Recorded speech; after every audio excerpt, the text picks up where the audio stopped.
What's happening, Royals? It's Yeshy, Mr. Royalty himself. Blessings. Good day to you. Hey, run your race. Run your race. Be unconcerned with who to the left of you, to the right of you, who in front you, who behind you. Run your race on your time.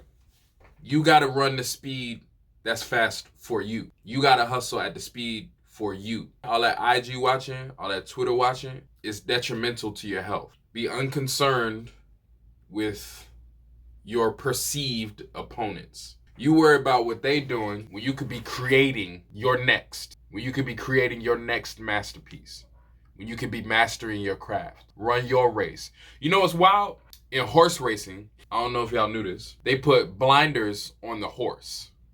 If you look at the horses, buku goggles on, you know?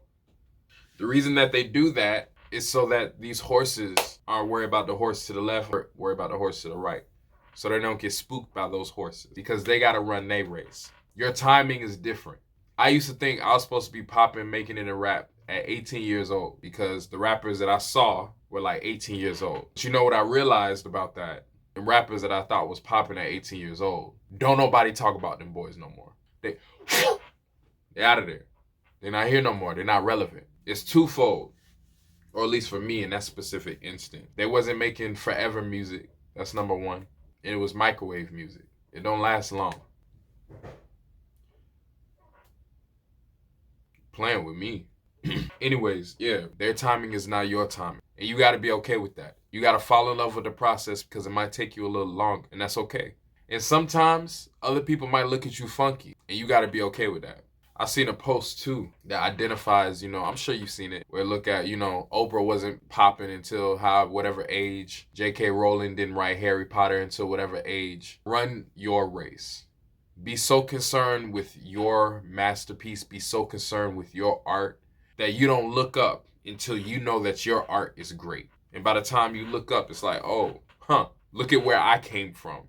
Comparison is the thief of joy.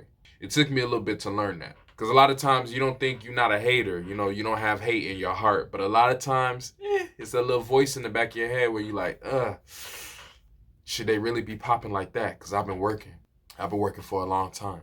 But what is your work in comparison to your past work? Can you identify clear steps that you've made to be great in your own right? When I look back at If the Crown Fits, I dropped that in 2019. I can hear everything that I can do better now when I listen back to those records. I can hear it immediately. I can hear a note that I could have hit better. I can hear a bar that I would have created that would have been much more efficient than the one that I gave because I'm fine-tuning my skills in my masterpiece. So now I got records now infinitely better than the records that I did. I can hear the production that I could have done better. That sub, it would have hit hard if I'd have did this. If I'd have put a little bit more distortion on it, it would have hit a little different. If the hi-hat, if I'd have EQ'd it a little bit better, it would have hit a little different. But now I can appreciate the growth or the length that I've come from then. Or sometimes you fall in love with an artist that's just start popping now. And you're like, yo, how did this happen overnight? Like, how did that happen? And you go back and look and they have a catalog that stretches over years.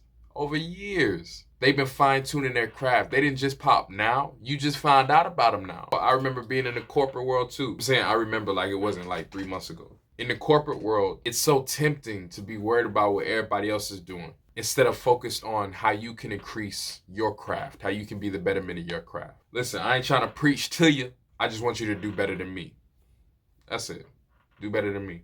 Hey, shout out to y'all kings, queens, everything in between. I appreciate you. Thank you for pulling up at the kingdom. Something short and sweet that was on my heart heavy this morning.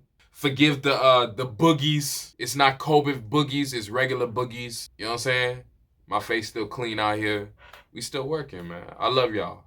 Hit the like button, hit the subscribe button. If you hate it, tell me. I want to know. Tell me when you hate it. I care about you too. I love you. Goodbye. Also, you may have noticed a new crown atop my head. Shout out to Trade Customs. My dog Wonder, I appreciate you. He made this custom Yeshy Royal hat. Shout out to the royalty over there. Y'all bless me. And even though I got a large head, this is an abnormally large head. Not only is my head big, my dreads make my head bigger, but the hat still look pretty. Look at the font on there. Talk to me nice, or don't talk to me at all. You heard me? I love you. Bye. What's happening, Royals? It's Yeshy, Mr. Royalty himself.